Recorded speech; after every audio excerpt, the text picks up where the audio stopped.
kidendezi, hari impumyi n'ibirema, abandi barwayi bashaka gukira, kuko rimwe na rimwe marayika yamanukaga akakijyamo, uwabanzaga kujyamo amazi yindurije niwe wakiraga indwara ze zose. Kuri icyo kidendezi hari impumyi n'ibirema, n'abandi barwayi bashaka gukira, kuko rimwe na rimwe marayika yamanukaga akakijyamo, uwabanzaga kujyamo amazi yindurije niwe wakiraga indwara ze zose. bibwire Yesu arakumva, ibibazo byawe ubibwire Yesu niwe mukiza, ubwe yaravuze yavuze ko akora kandi na n'uyu munsi aracyakora. yigiza hafi, ibibazo byawe ubibwire Yesu niwe mukiza,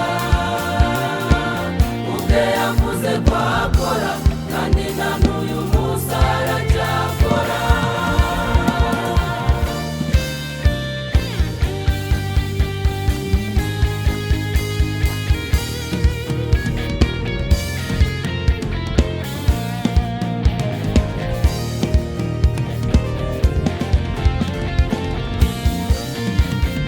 Hari umuntu wari ufite indwara ayimaranye igihe kirekire, Yesu nawe Yesu nawe aramubaza ati Yesu urashaka gukira? nawe Nawe ati sinfite uwanjugunya mu kidendezi, Yesu amubwira ijambo ryiza rigira riti ikorere uburiri bwawe ugende.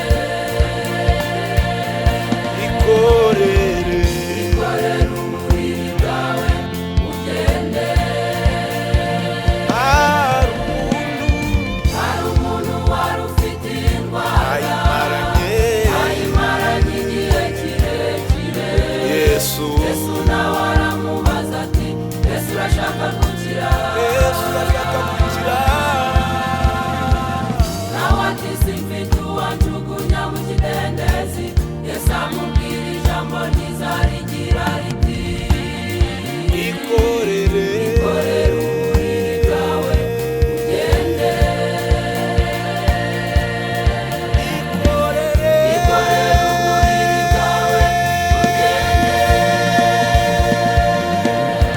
Igiza hafi ibibazo byawe ubibwire Yesu niwe mukiza,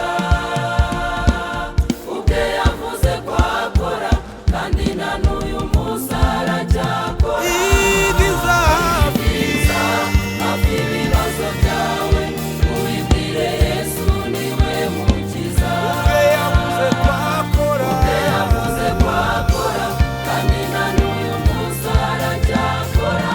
yigiza Hafi ibibazo byawe ubibwire Yesu niwe mukiza, ubwe yavuze ko akora akora, n'uyu munsi aracyakora.